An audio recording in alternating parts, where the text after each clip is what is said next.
before he made her way to get rid of it. He would find it. In 1873, the city's first cable car was on the road, invisibly pulled by a humming metal cable underground.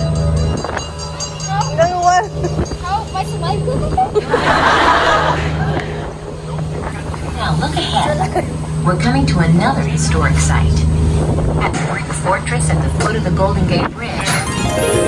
Hello guys, Mommy Sonic here again. And today's adventure is going to a boat tour. Gusto ko kasi makita ng malapitan ang Golden Gate Bridge. Lalo na yung sa ilalim nito. Tingnan ko lang naman kung gaano katibay. Dito kami sa Fisherman's Wharf, naglalakad ng family ko at hinahanap ang booth kung saan kami makakabili ng ticket for a boat tour. Lakad-lakad pa more.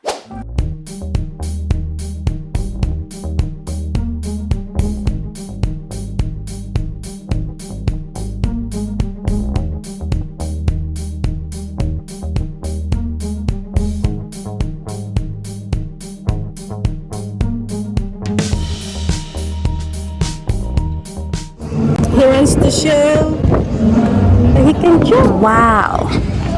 That was easy. Where's Daddy? Oh yeah!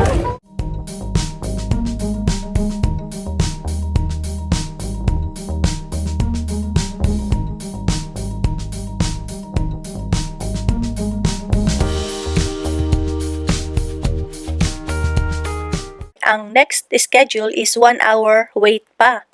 At syempre, isip-isip pa konti kung ano gagawin namin sa 1 oras bago kami makasakay sa boat. Well, sabi ko, mabilis lang ang 1 oras pag ilakad-lakad lang namin at tingnan lahat ng paligid sa Fisherman's Wharf. Diba? So, agree naman si Mr. Kaya yun, bumili na siya ng ticket. Yay!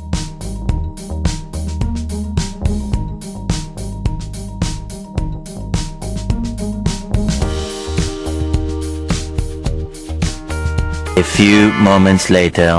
Wala pang 1 oras guys, bumalik na kami at tamang-tama naman nag-i-start na silang magpapasok.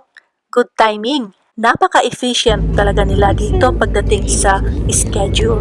That's what I like about it. Why is that gate 1? It says gate 2.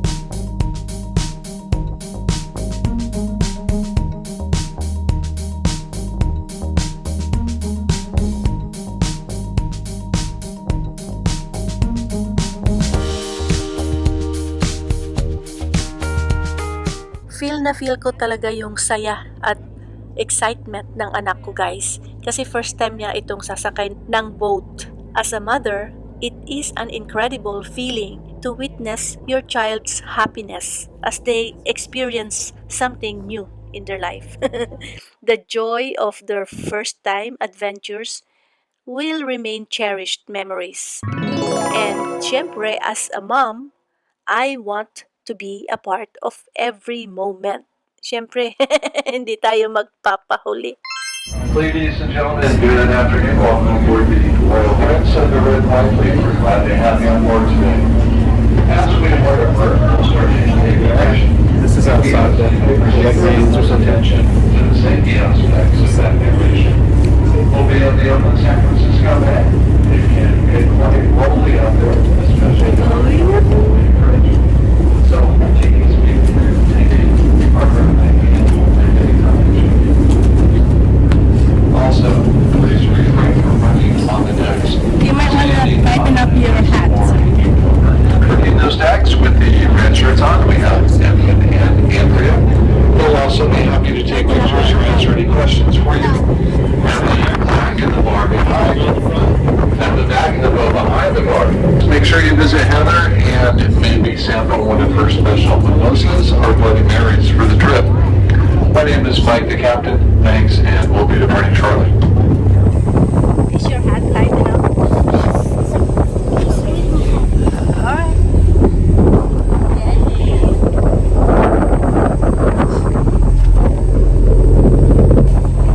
No, this is fine. Are you scared of heights? Look down.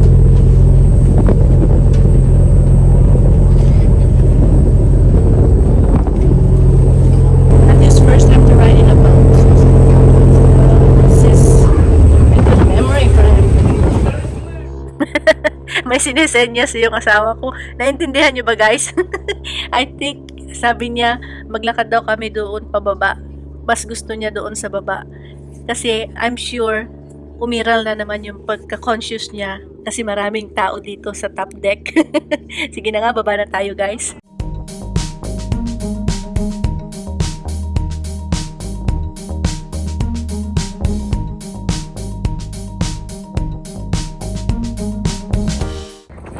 So, ito ang gustong pwestuhan ni Mr. Bow. Bow means yung harap ng boat. Kaya lang, may nauna nang umupo. Kaya dito na lang kami sa may port side. Pero malapit din siya sa bow. Ayan, mukhang happy na dito si Mr. At ini-enjoy na niya ang fresh air and the beautiful scenery. At syempre, yung anak ko rin. Ang saya-saya niya. May patalon-talon pa siyang nalalaman. O, diba? Naku anak, huwag masyadong mataas ang talon at baka ikaw ay malaglag dyan.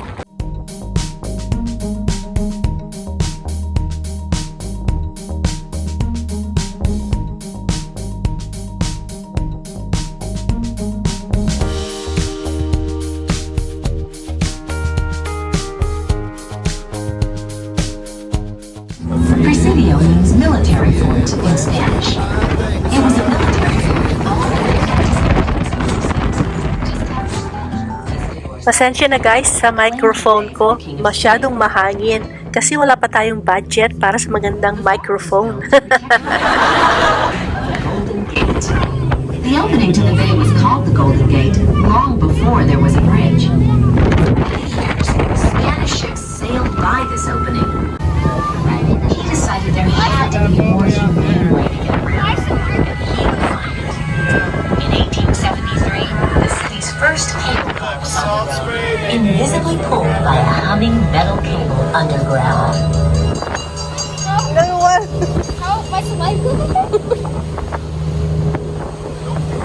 Now look ahead. We're coming to another historic site. At the brick fortress at the foot of the Golden Gate Bridge, in 1861. At one time, 126 cannons pointed their iron snouts out those windows. Today, you can take a tour of the fort and see park rangers in Civil War uniforms. They'll teach you how to load and fire one of those cannons.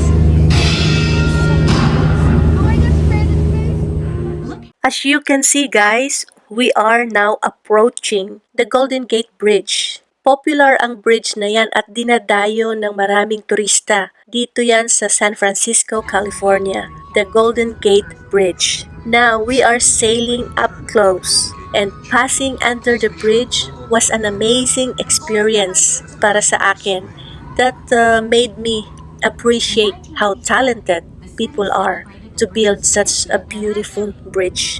And of course, para sa akin, it was God who gave them all those talents and skills. So, I will give glory to God. Siyempre guys, lahat ng magaganda wonders dito sa mundo, it is all from God. So, to God be the glory, diba?